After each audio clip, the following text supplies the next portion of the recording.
Today we are with Mr. Yanis's fourth period class, and we are interviewing you to see your views and inputs on courage that you see in the school.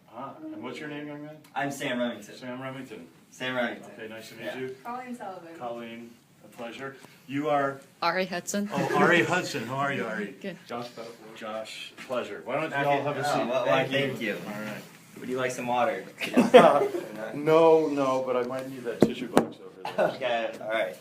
If you need it, just let me know. So our first question we'd like to ask you is, how can one have courage through physical, social, or spiritual ways? Wow, that's really three different questions. Are we talking about at Jesuit High School? It doesn't have to be. I guess you see it a lot probably here at Jesuit High School. Our next question is more specifically at Jesuit High School. So if you want to start broad. Okay, well, I'll start broad. I think concepts like courage are hard to define in the abstract. We can talk about words like bravery, fortitude, grace under fire, that kind of thing. But I would look more for examples, and I know we're going to talk about that in a second. So a recent one that comes to mind is Nelson Mandela. I mean, these is we'll go from like the big ones to some more specific local. But somebody like Nelson Mandela, who had both physical courage, put his life on the line. I don't know if you guys know much about Nelson Mandela, but he started as a leader of a nonviolent resistance movement in South Africa. Talking about an experience I had in college, my first day literally at college, where I was at this anti-apartheid demonstration.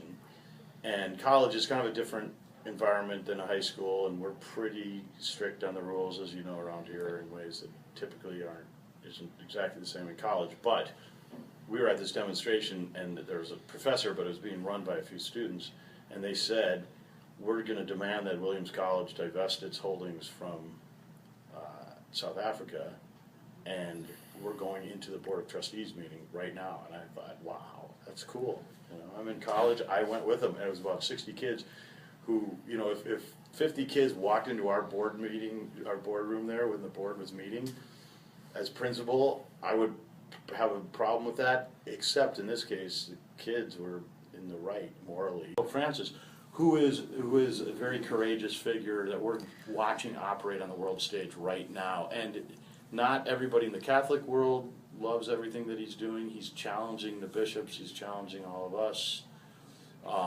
which is courageous because he's getting some heat and backlash. He's asking the bishops to focus more on the poor and being with the poor and getting into the streets and not living in palaces and making political pronouncements. So those are some very large examples that I think we'd all recognize.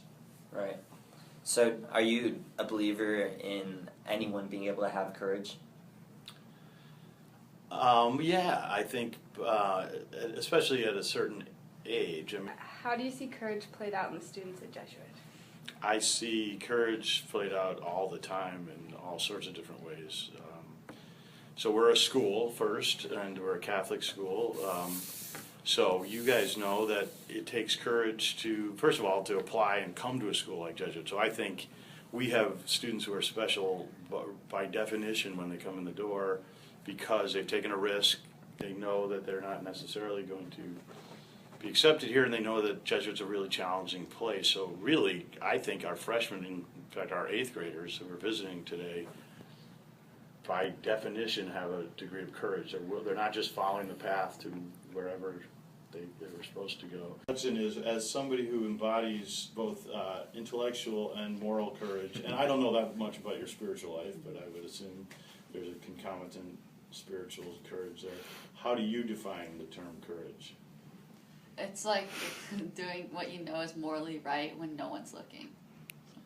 What about physical courage? Well, like some examples would be like if you sacrifice yourself for your team, so like for the better glory of your team. And like I know in soccer, it's like going the extra mile and doing the running set even though you want to stop because you know that you're supposed to be doing it for your teammates, not for you. Think of an area in your own life where you've been challenged and had to show courage? I mean, with cross country, I mean, no one really likes to run that much. And I know, me personally, I do it for the team. I don't do it for myself. So. Is it safe to say that every time you start a race, you know that you are going to suffer? Oh, yeah. That's like a given. You're going to suffer physically, right? Yeah. That takes courage, as does being on camera for your class, which I hope gets to see this whole interview. Yes, we will. Okay. If at all. There are lots of people who you know, feel like, I think sometimes this school feels like a place where people's actions and words are critiqued a lot. And, you know, adolescence is that way anyway, that, you know, we're always wondering what people really think of us. And it's easy to kind of stay in a shell, which is not to say that I think some of our most courageous kids here are introverts, are quiet students who sort of persevere and who are relationship builders and who in very quiet ways help to build the community that we have. I mean, I could give you examples of individual students because I see it every day, but maybe we'll get to that. Okay. At what point is it okay to like go against the rules set before you, or if at any point is that not okay? I would say is if there's a rule that is unjust, the best way to try to bring that forward is to have a discussion with the people or have a government, you know, a political solution. But if the government is not willing to listen or continue something that is clearly unjust, and I'm not just talking about like the dress code. I don't like the dress code, and I think it's ridiculous that my skirt has to come to my knees because I can't find any skirts that are like that. That we can have a dialogue about, but I don't think that, you know, you're making a great civil rights statement to come in a miniskirt.